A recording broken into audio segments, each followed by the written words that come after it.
नमस्कार दोस्तों, मैं रत्ना सिंह क्रैक हिंदी एग्ज़ाम में आपका स्वागत करती हूँ। दोस्तों, आज हम इस महत्वपूर्ण क्लास में मैं आपका तहे दिल से स्वागत करती हूँ। आज की क्लास में हम बात करेंगे हिंदी भाषा और लिपि का। किसकी बात करेंगे? हिंदी भाषा और लिपि का, जिसमें आपके हर साल इस टॉपिक हिंदी भाषा और लिपि से हर साल आपके LT grade, TGT, PGT, DSSB, GIC Hindi की परीक्षा में प्रश्न पूछे जाते हैं हिंदी भाषा और लिपि से।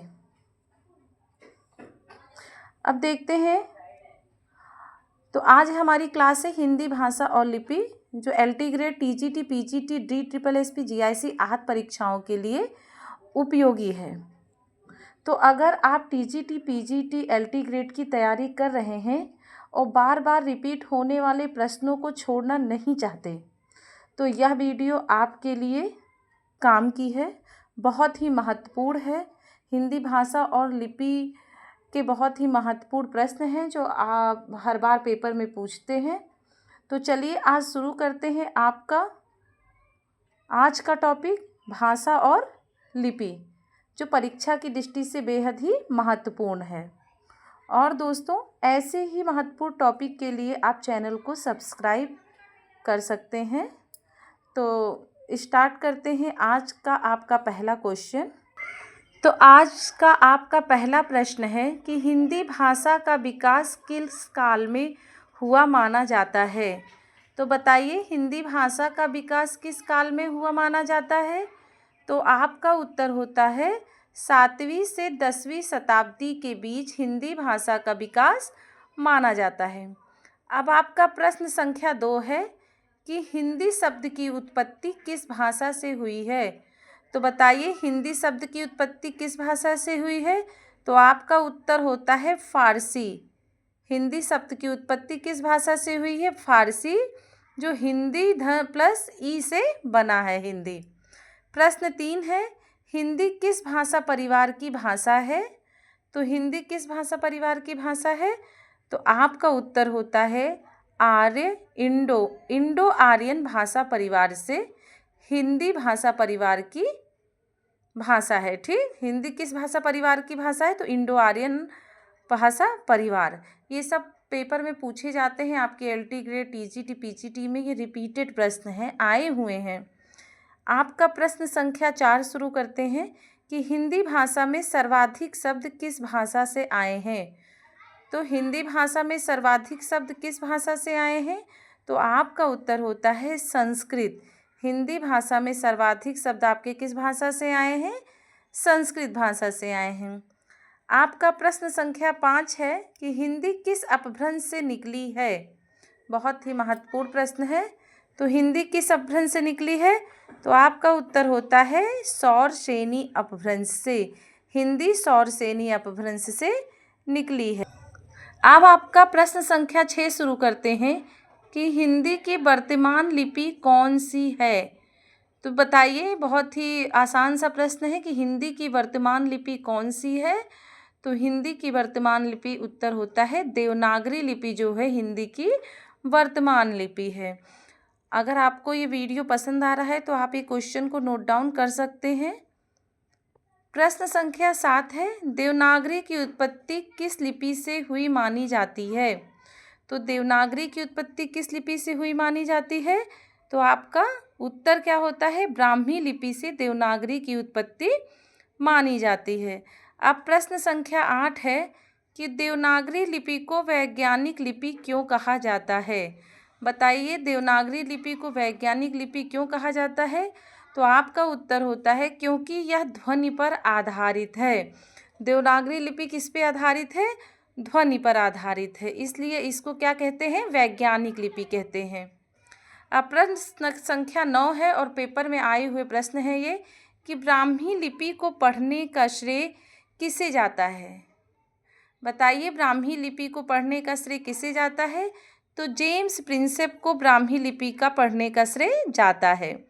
अब प्रश्न संख्या 10 है कि देवनागरी लिपि में कुल कितने वर्ण होते हैं। बताइए। तो देवनागरी लिपि में कुल 52 वर्ण होते हैं, जिसमें स्वर 11 होते हैं प्लस व्यंजन तथा अन्य चिन्ह मिलकर सब 52 वर्ण होते हैं देवनागरी लिपि में। तो आगे का है प्रश्न संख्या 11, विश्व की सबसे प्राचीन लिपियों में कौन सी लिपि है। तो आपका उत्तर होता है विश्व की सबसे प्राचीन लिपियों में ब्राह्मी लिपि आपकी मानी जाती है। कौन सी लिपि? ब्राह्मी लिपि मानी जाती है, क्योंकि देवनागरी लिपि का उद्भव भारत के प्राचीनतम किससे मानी जाती है? ब्राह्मी लिपि से माना जाता है, जो कि 400 ईसा में ब्राह्मी लिपि से गुप्त लिपि का विकास हुआ, जिससे 600 ईस्वी में कुटिल लिपि विकसित हुई। तो लगभग 8वीं-9वीं शताब्दी में नागरी लिपि का विकास हो गया। तो प्राचीन नागरी लिपि जो है, या तो ब्राह्मी लिपि जो जिसको हम कहते हैं, उसी को विश्व की सबसे प्राचीन लिपियों में माना जाता है। किसको? ब्राह्मी लिपि को। क्लियर हुआ? तो अब प्रश्न संख्या 12 है, भारतीय संविधान का कौन सा अनुच्छेद हिंदी को राजभाषा घोषित करता है। तो बताइए, भारतीय संविधान का कौन सा अनुच्छेद हिंदी को राजभाषा घोषित करता है। तो बताइए कौन सा अनुच्छेद है। तो आपका अनुच्छेद 343 जो है वो हिंदी को राजभाषा घोषित करता है। क्लियर हुआ? अब प्रश्न संख्या 13 देखते हैं, संविधान की 8वीं अनुसूची में कुल कितनी भाषाएं हैं। तो बताइए, संविधान की 8वीं अनुसूची में कुल कितनी भाषाएं हैं। तो आपका आंसर होता है 22। संविधान की 8वीं अनुसूची में कुल कितने भाषाएं हैं? 22 भाषाएं हैं। बहुत ही इम्पोर्टेंट है ये। अब आगे प्रश्न है कि हिंदी को भारत की राजभाषा कब घोषित किया गया। तो बताइए, हिंदी को भारत की राजभाषा कब घोषित किया गया। तो 14 सितंबर 1949 को हिंदी को भारत की राजभाषा घोषित किया गया, और अनुच्छेद 343 के अनुसार संघ की राजभाषा हिंदी और लिपि किसको मानी गई थी? देवनागरी लिपि को मानी गई थी। अब आगे का प्रश्न है, सूरदास ने किस बोली में रचना की है। तो सूरदास ने किस बोली में रचना की है बताइए। तो सूरदास ने ब्रज बोली में रचना की है। क्लियर हुआ? ये प्रश्न संख्या 15 का आपका उत्तर ब्रज होता है। प्रश्न संख्या 16 का देखिए, बीच में मैं बातें कर सकती हूँ कुछ भी, लेकिन अनर्गल बातें नहीं कर सकती। आपका प्रश्न बहुत महत्वपूर्ण है। आज आपका भाषा और लिपि से क्वेश्चन है। आज पार्ट 1 हम कर रहे हैं, कल हम पार्ट 2 फिर पढ़ाएंगे। कुछ और इम्पॉर्टेंट क्वेश्चन इसी से रिलेटिव कराएंगे। तो प्रश्न संख्या 16, रामचरितमानस किस बोली में लिखी गई है। तो बताइए, रामचरितमानस किस बोली में लिखी गई है। तो आपका आंसर होता है रामचरितमानस अवधी भाषा में लिखी गई है। अब प्रश्न संख्या 17, हिंदी किस प्रकार की भाषा है। संपर्क, राजभाषा या राष्ट्रभाषा। तो बताइए, हिंदी किस प्रकार की भाषा है। तो आपका हिंदी राजभाषा है, जो संवैधानिक रूप से क्या है? राजभाषा है, क्योंकि अनुच्छेद 343 के अनुसार संघ की राजभाषा हिंदी और लिपि देवनागरी को मानी गई है। क्लियर हुआ? अब प्रश्न संख्या 18 है कि हिंदी की मानक बोली कौन सी मानी जाती है। तो आपका आंसर होता है हिंदी की मानक बोली खड़ी बोली को मानी जाती है। अब प्रश्न संख्या 19 है, ब्रज, अवधी, मैथिली 21 भाषा क्षेत्र की बोलियां हैं। तो बताइए, ब्रज, अवधी, मैथिली 21 भाषा क्षेत्र की बोलियां हैं। तो ये हिंदी भाषा क्षेत्र की बोलियां हैं। क्लियर हुआ? अब प्रश्न संख्या 20 है कि हिंदी का मूल स्रोत कौन सी भाषा मानी जाती है। तो हिंदी का मूल स्रोत जो है वो आपकी संस्कृत भाषा मानी जाती है। आगे का प्रश्न है कि कौन सी लिपि दाएं से बाएं लिखी जाती है। बताइए, कौन सी लिपि दाएं से बाएं लिखी जाती है।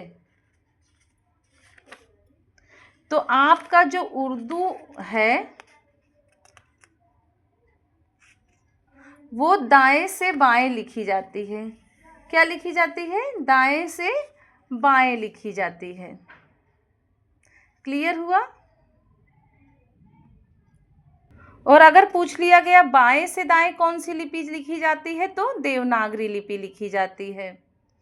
आगे का क्वेश्चन है कि देवनागरी लिपि का प्रमुख गुण क्या है? तो आपका उत्तर होता है एक ध्वनि और एक वर्ण जो है वो देवनागरी लिपि का प्रमुख वर्ण है। क्या वर्ण है? एक ध्वनि और एक जो वर्ण होता है वो देवनागरी लिपि का प्रमुख वर्ण है। क्लियर हुआ?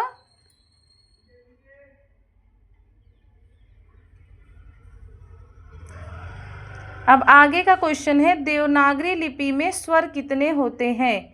तो आपका उत्तर होता है देवनागरी लिपि में स्वर 11 होते हैं। आगे का प्रश्न है हिंदी भाषा में प्रयुक्त प्रमुख व्याकरणिक पुस्तक किसकी है? तो हिंदी भाषा में प्रयुक्त प्रमुख व्याकरणिक पुस्तक किसकी है? तो किशोरीदास वाजपेयी की हिंदी भाषा में प्रयुक्त प्रमुख व्याकरणिक पुस्तक है किशोरीदास वाजपेयी का। अब प्रश्न संख्या 25 है कि भाषा की सबसे छोटी इकाई क्या है? तो भाषा की सबसे छोटी इकाई क्या है? तो आपका जो वर्ण है वो भाषा की सबसे छोटी इकाई है। अब लास्ट क्वेश्चन आपका 26 क्वेश्चन आज का है कि हिंदी भाषा का विकास किस काल में हुआ? तो बताइए हिंदी भाषा का विकास किस काल में हुआ? तो हिंदी भाषा का विकास आपके मध्यकाल में हुआ। तो ये आपके 26 महत्वपूर्ण प्रश्न हैं जो आपके एलटी, टीजीटी, पीजीटी हिंदी परीक्षा में पिछले वर्ष परीक्षाएं जो हुई हैं उसमें भाषा और लिपि से ये प्रश्न आए हुए हैं। और ऐसे ही महत्वपूर्ण टॉपिक के लिए आप चैनल को सब्सक्राइब करें ताकि ऐसे ही और अच्छे वीडियो मैं आपके लिए ला सकूं, अच्छे ही प्रश्नों का संकलन मैं आपके सामने कर सकूं। तो आज का वीडियो यहीं समाप्त करते हैं, आज की क्लास अपनी यहीं समाप्त करते हैं। इसी हिंदी भाषा और लिपि पे आधारित आपके और क्वेश्चन हम नेक्स्ट वीडियो में लेके आएंगे। अगर वीडियो पसंद आता है और ये टॉपिक आपको अच्छा लगा हो तो आप चैनल को लाइक, शेयर, सब्सक्राइब ज़रूर कर दीजिएगा।